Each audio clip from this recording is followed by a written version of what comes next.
Good morning students, my self Shalini Pandey. और आज की क्लास में हम यार्न और उसकी क्लासिफिकेशन के बारे में पढ़ेंगे।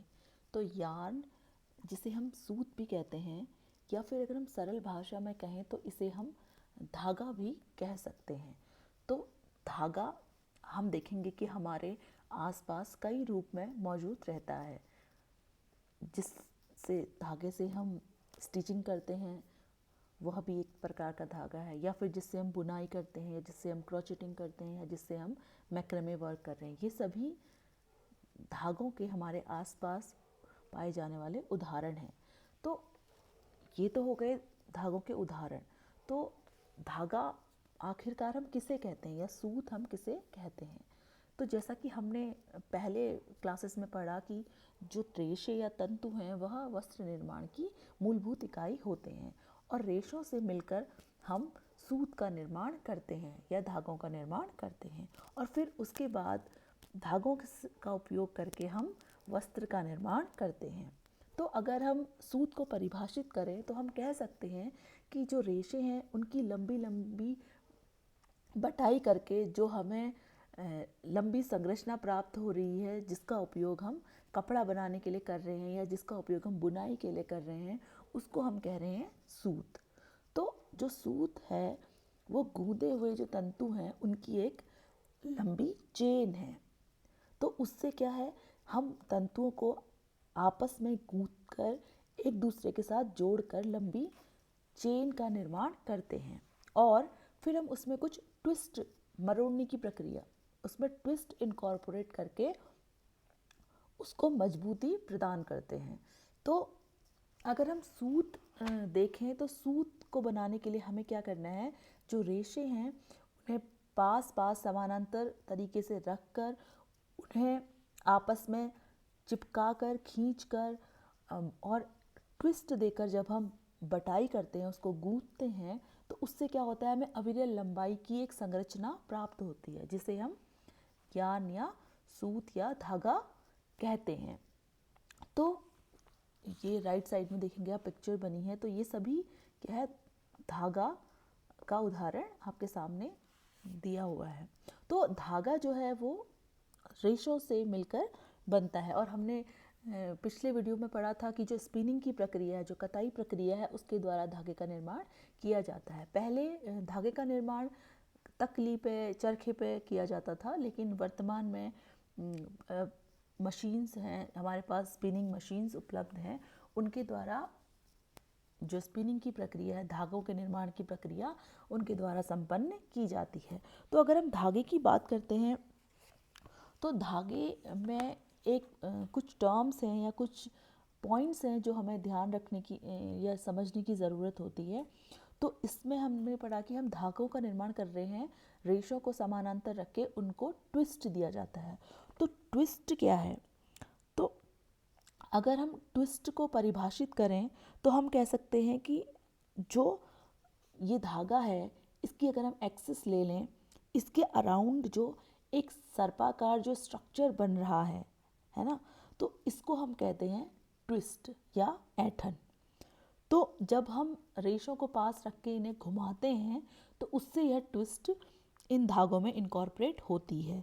तो जो ट्विस्ट है उसका जो अमाउंट है, उसकी जो मात्रा है, वह धागे टू धागा वेरी करती है। तो अगर हम उस रेशों को रख आपस में पास रख के बहुत ज़्यादा बार उन्हें अगर घुमाव देंगे तो जो नंबर ऑफ़ ट्विस्ट है या अमाउंट ऑफ ट्विस्ट है वह ज़्यादा होगी, और अगर हम उनको रेशों को जब हम पास रख के अगर कम घुमाएंगे तो उनमें जो ट्विस्ट का अमाउंट होगा वह कम होगा। तो इसी प्रकार जो ट्विस्ट है वह दो प्रकार की होती है, एस ट्विस्ट और जेड ट्विस्ट। तो यह है रेशों को घुमाने की दिशा। अगर हम इन्हें क्लॉकवाइज घुमाएंगे तो हमें एस ट्विस्ट प्राप्त होगी, और अगर हम इसको एंटी क्लॉकवाइज घुमाएंगे तो हमें जेड ट्विस्ट प्राप्त होगी। तो यह हो गई कि घुमाव की दिशा के आधार पर जो ट्विस्ट हैं वह दो प्रकार की होती हैं, तो एस ट्विस्ट और जेड ट्विस्ट।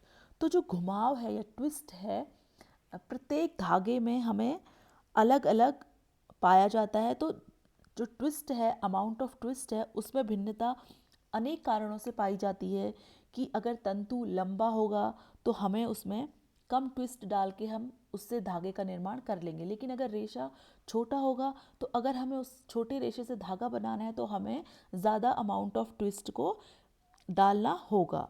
तो ज़्यादा ट्विस्ट डालने से हमें धागे में मजबूती प्राप्त होगी। या फिर जैसे अगर हमने कॉम्बिंग और कार्डिंग की प्रक्रियाएं पढ़ी थी, तो जो कार्डेड यान होता है, कार्डेड रेशा होता है, कार्डेड रेशे से अगर हम धागा बनाएंगे तो हमें ज़्यादा अमाउंट ऑफ ट्विस्ट उसमें डालने की ज़रूरत पड़ेगी। और लेकिन अगर उसी की विपरीत अगर कॉम्ड अगर हमारा रेशा है तो कॉम्ड रेशे में जो छोटे रेशे हैं वो अलग हो जाते हैं, तो हमारे पास अपेक्षाकृत लंबे रेशे होते हैं, तो उनसे अगर हम धागा बनाएंगे तो जो ट्विस्ट का अमाउंट है वह कम होगा। तो जो ये ट्विस्ट है इसको इनकॉर्पोरेट करके हमारे धागों का निर्माण किया जाता है। और ट्विस्ट रेशे के नेचर के आकार पर और कितनी प्रोसेसिंग उस रेशे में की गई है उसके आधार पर ट्विस्ट का अमाउंट अलग अलग हो सकता है। ठीक है, तो अब अगर हम धागों का या सूत का क्लासिफिकेशन पढ़ें तो अगर हम लंबाई, रेशों की लंबाई के आधार पर अगर सूत को डिवाइड करें तो हम उन्हें दो भागों में डिवाइड कर सकते हैं। पहला है हमारा काता हुआ यान या स्पन यान और दूसरा है हमारा फिलामेंट यान। अगर यहाँ पे आप चित्र देख रहे हैं तो इसमें आप देखेंगे कि ये ऊपर वाला जो यान है ये बिल्कुल स्मूथ सरफेस्ड है और इसके जो रेशे हैं वो काफ़ी लंबे लंबे हैं, और तो इसलिए इससे हमें जो प्राप्त होगा, जो लंबे रेशों से प्राप्त होने वाला जो हमारा जो धागा है उसको हम बोल रहे हैं फिलामेंट यान। तो इसकी सरफेस शाइनी होती है, चमकदार होती है, स्मूथ होती है और ये धागा काफ़ी स्ट्रॉन्ग होता है। इसी के विपरीत अगर हम स्टेपल जो हमारे रेशे हैं, जो छोटी लंबाई के जो रेशे हैं, उनसे मिलकर अगर हम धागा बनाएंगे, उनको गूंथ कर हम धागे का निर्माण करेंगे तो उसे हम कहते हैं स्पन यान या स्टेपल यान। तो अगर हम स्पन यान या स्टेपल यान को देखेंगे तो स्पन यान में आप देखेंगे कि जैसे ये आपको दिख रहा है कि इसके सरफेस में क्या है, छोटे छोटे रोए जो हैं, रेशे जो हैं हमें एंड्स पे निकले हुए दिखाई दे रहे हैं। क्यों? क्योंकि ये जो धागा बना हुआ है ये किससे बना हुआ है, स्टेपल धागों से बना हुआ है। तो ये छोटे छोटे धागे हैं, तो इनको आपस में बांध के हम अगर रखेंगे तो कुछ रेशे या कुछ एंड्स फिर भी छूट ही जाएंगे। तो इनकी सतह पर हम देख सकते हैं कि इनको पहचानने के लिए इनकी सतह पर हम देखेंगे कि छोटे छोटे रोई जैसी संरचना निकली हुई है, तो इनको देखकर हम इन्हें आसानी से पहचान सकते हैं। ठीक है, तो अगर हम इस प्रकार के जो स्पन यान होते हैं इनमें जो नंबर ऑफ ट्विस्ट होता है या अमाउंट ऑफ ट्विस्ट होता है वो भी काफ़ी ज़्यादा इनकॉर्पोरेट किया जाता है, क्योंकि अगर हम इनमें ट्विस्ट इनकॉर्पोरेट नहीं करेंगे तो रेशों की जो लंबाई है वो छोटी है, तो इनको जो गूंथना है वो थोड़ा सा कंपैरेटिवली कठिन हो जाएगा। तो ट्विस्ट इनकॉर्पोरेट करके इनको आपस में जोड़ा जाता है।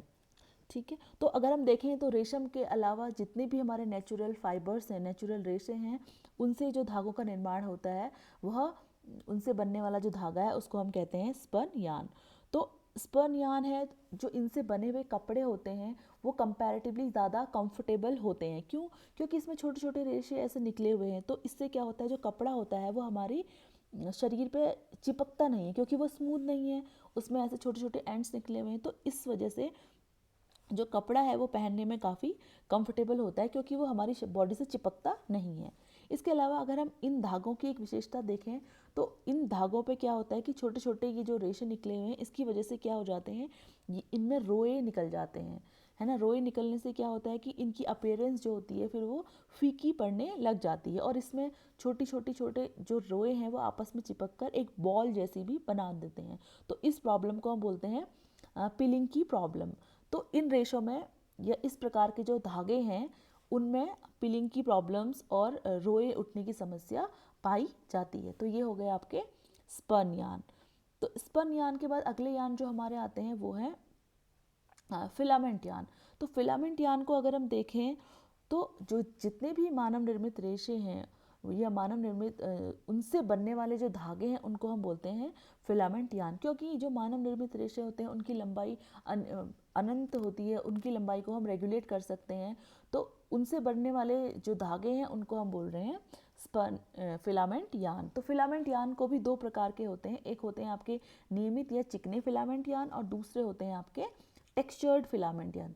चिकने फिलामेंट धागे तो वही धागे हैं कि जैसे हमने अगर स्पिनिंग की तो उसके बाद हमने उनको जो स्मूथ सरफेस वाले या चिकनी सतह वाले जितने भी रेशे हैं उनको आपस में हमने ट्विस्ट करके जोड़ लिया। तो इनमें क्या होता है कि बहुत जो चमक होती है वो काफ़ी अधिक होती है। तो इसके अलावा जो हमारे फिलामेंट यान हैं स्मूथ वाले, वो ना तो सिकुड़ते हैं और ना ही रोएदार होते हैं, इनमें रोए उठने की समस्या नहीं पाई जाती है। अगर दूसरे होते हैं हमारे टेक्सचर्ड फिलामेंट यान। टेक्सचर्ड फिलामेंट यान जो हैं उनमें क्या होता है कि जो भी स्मूथ फिलामेंट यान है उनकी सरफेस पे कुछ हम टेक्सचरिंग कर देते हैं। टेक्सचरिंग का मतलब क्या है कि उनकी सतह पर हम या तो कोई क्रिम्प इंट्रोड्यूस कर देंगे या फिर अलग अलग जैसे कोई लूप बना देंगे या फिर कोई नॉट्स बना देंगे, तो जिस कारण उनकी जो फिसलने की प्रॉपर्टी है, जो स्मूथनेस है, वो थोड़ी सी कम हो जाती है और वो आपस में एक दूसरे से बुनने में, उनमें गूंथने में क्या होती है, आसानी होती है।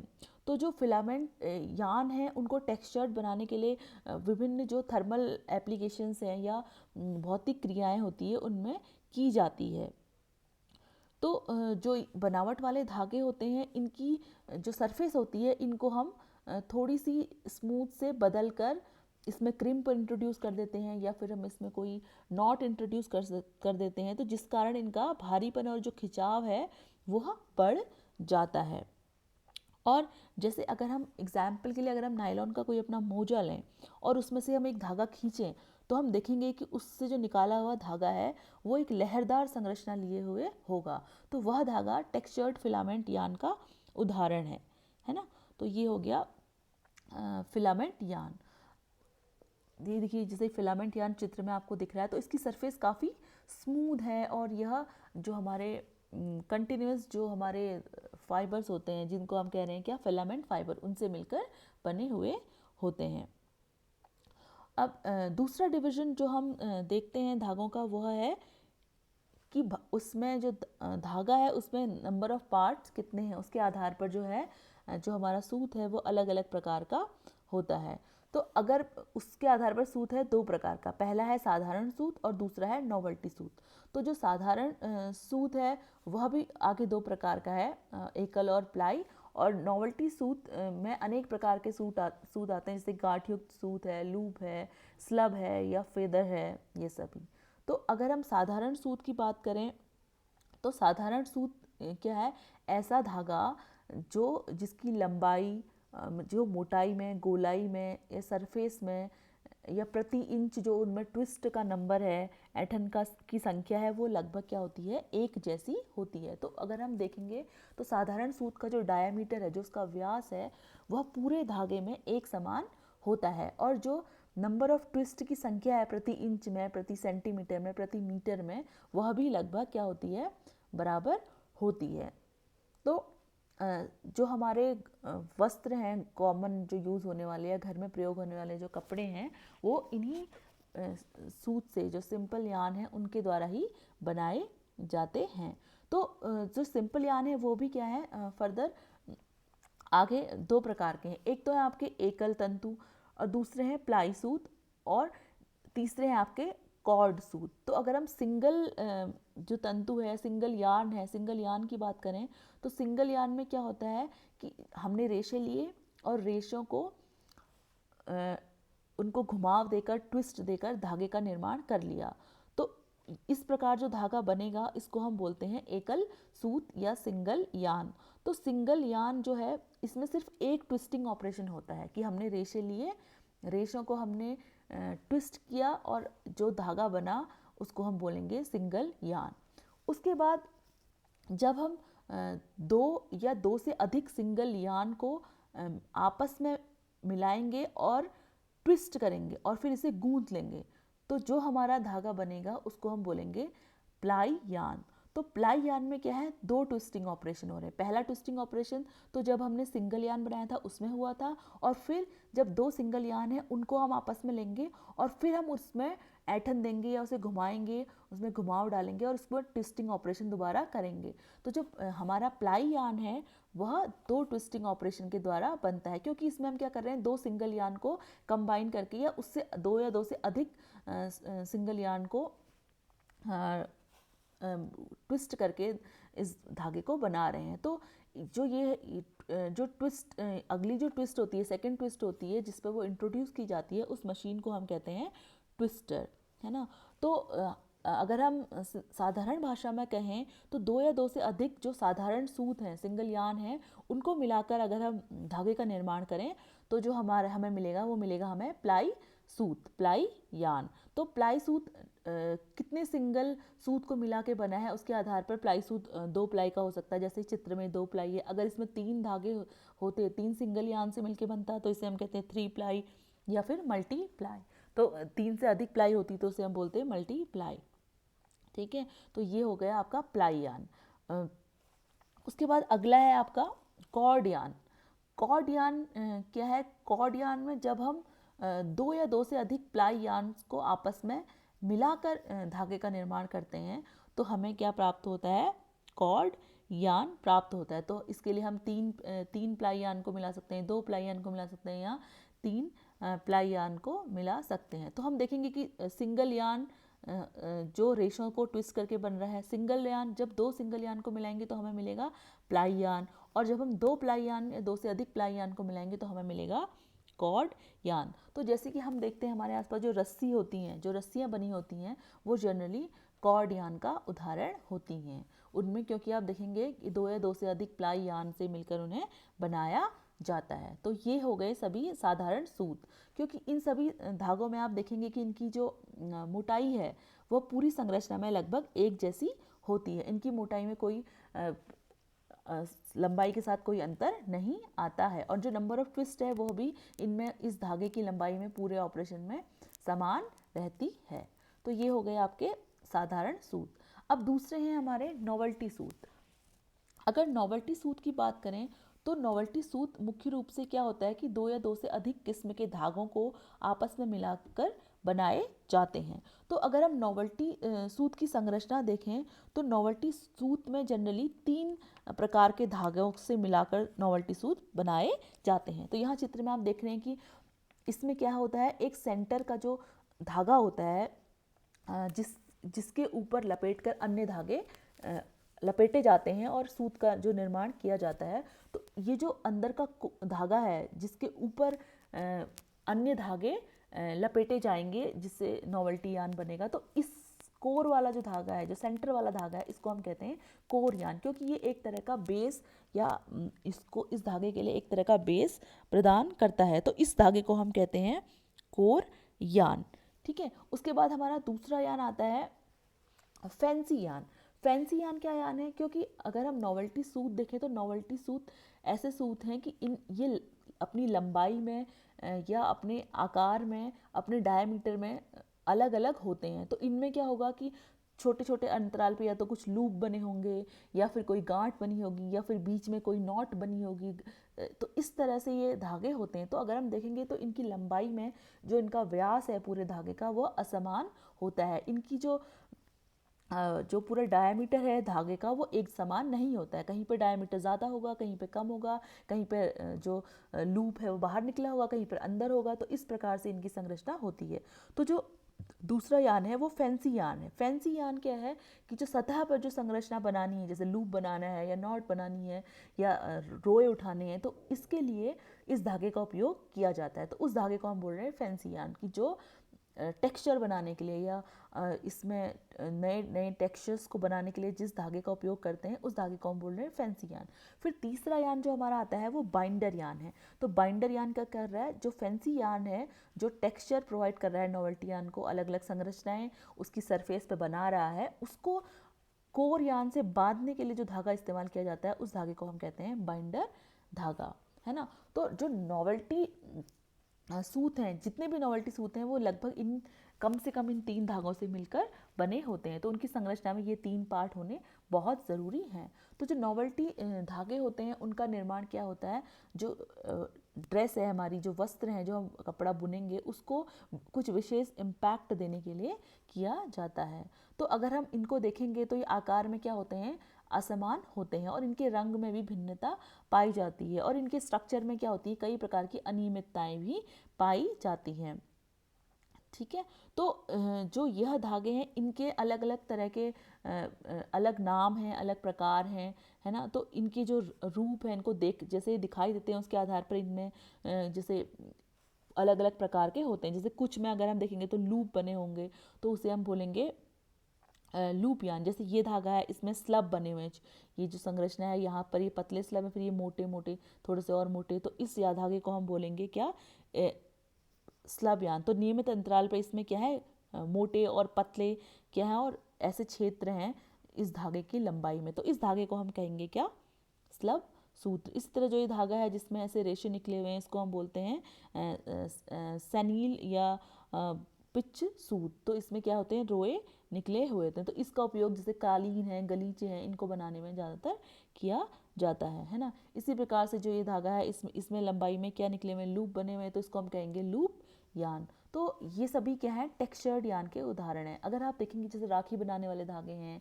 है ना, या फिर आप देखेंगे जो अगर कोई ड्रेस बनी हुई है, वीविंग है, कोई शॉल बना है, उसमें कोई स्पेशल इम्पैक्ट देने के लिए बीच में मोटे धागे, कहीं जो धागों का इस्तेमाल किया जाता है, या तो जो हमारे गोल्ड कोटेड धागे होते हैं, उस प्रकार के जो धागे हैं, ये सभी क्या हैं, नॉवेल्टी धागों का उदाहरण होते हैं। तो नॉवेल्टी यान कई प्रकार के होते हैं, जिसमें है हमारे कॉर्कस्क्रू यान है, ग्रिम्प यान है, रेटिन यान है, बकल यान है, लूप यान है, स्नार्ल यान है, नब यान है, या शनील यान है। तो ये सभी क्या होते हैं, आपके जो नॉवेल्टी यान है उनका उदाहरण हैं।